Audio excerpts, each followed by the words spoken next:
the way you speak in certain rooms, the way you hold back around certain people, the version of yourself you present depending on who's watching. Over time, it becomes automatic.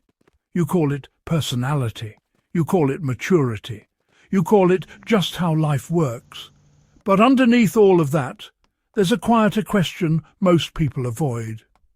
Who are you without the mask?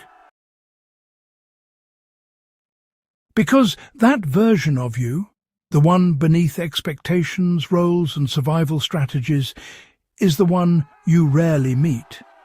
Not because it doesn't exist, but because you've spent years building layers on top of it. The mask was never the problem. It was the solution. At some point in your life, the mask helped you survive. Maybe it made you more acceptable. Maybe it kept you safe from criticism, rejection or conflict. You learned to be the strong one, the quiet one, the funny one, the agreeable one. Not because that's who you were, but because that's who you needed to be to navigate your environment.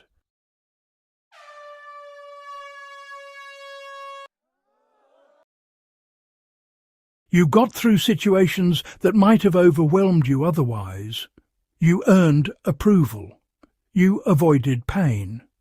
But survival has a hidden cost.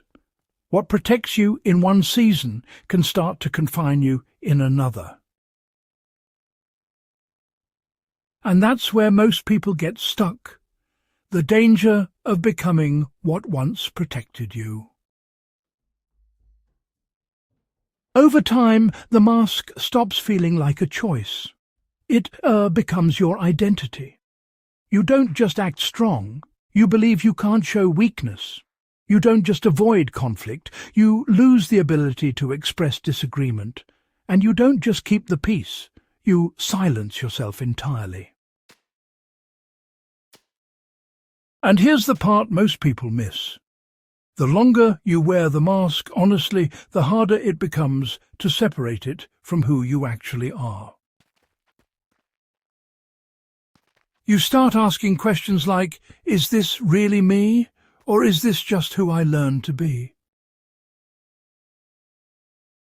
Why does removing the mask feel so uncomfortable, eh? Let's be honest. Taking off the mask doesn't feel freeing at first. It feels risky. It feels uncertain, because without it, you don't have the same control over how people see you. You can't predict their reactions as easily. You can't manage their expectations the same way.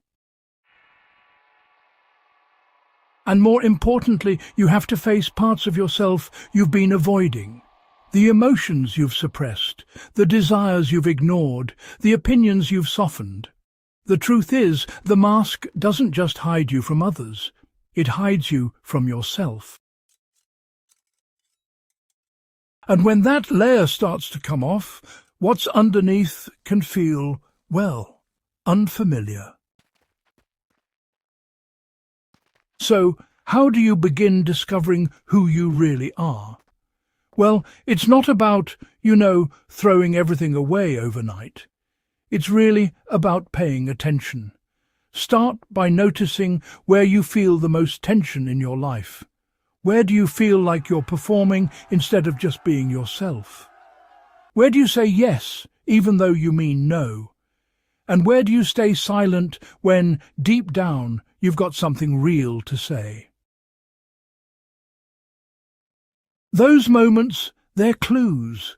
Like, for example, if you're in a conversation and you agree just to avoid friction, take a pause and ask yourself, what do you actually think? You don't have to say it out loud straight away, but you do need to acknowledge it inside. That's really the first step. Honesty with yourself. Another important step is to spend a bit of time alone without any distractions. No phone, no noise, no outside input, just you. Not to force any answers, but simply to observe your thoughts. What comes up when you're not trying to be anything for anyone else? Most people, they avoid this because honestly, it feels uncomfortable. But, that discomfort is exactly where clarity begins. So, the difference between authenticity and impulsiveness is actually pretty important. Being yourself doesn't mean, acting on every feeling or saying everything that comes to mind. That's not authenticity. That's just a lack of control. Real authenticity is grounded. It's aware. And, it's intentional. It means you understand your emotions without being ruled by them. You express your truth, but you don't use it as a weapon. You stay aligned with who you are, even when it's honestly a bit inconvenient. For instance, instead of reacting immediately when something bothers you, you take a moment. You process it. Then you communicate it clearly and calmly. That's not suppression. That's mastery. And really, that's the balance most people never develop. So, what happens when you start living without the mask? Well, at first, not everyone will like it. Some people, benefited from the version of you that stayed quiet, that agreed, that didn't challenge anything. When that changes, their comfort is disrupted. They may resist it. They may question you. But that's not a sign you're doing something wrong. It's actually a sign that the dynamic is changing. At the same time, something else begins to happen. You start feeling lighter, more grounded, more aligned. You're no longer managing multiple versions of yourself.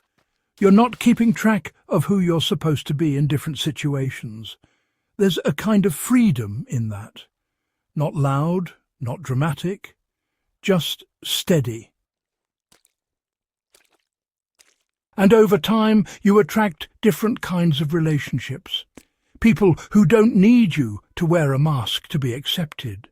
People who engage with you as you are, not as who you pretend to be. The courage it takes to meet yourself fully. This isn't easy work. It requires you to let go of familiarity, to risk being misunderstood, to accept that not everyone will stay. But it also gives you something most people never experience, a real connection with yourself. Because at the end of the day, the question isn't just who you are without the mask. It's whether you're willing to find out, whether you're willing to sit with yourself long enough to separate what's real from what's learned, and whether you're ready to live as that person, even when it costs you comfort. If this made you reflect, don't just move on. Sit with it. Share it with someone who's been hiding behind their own mask.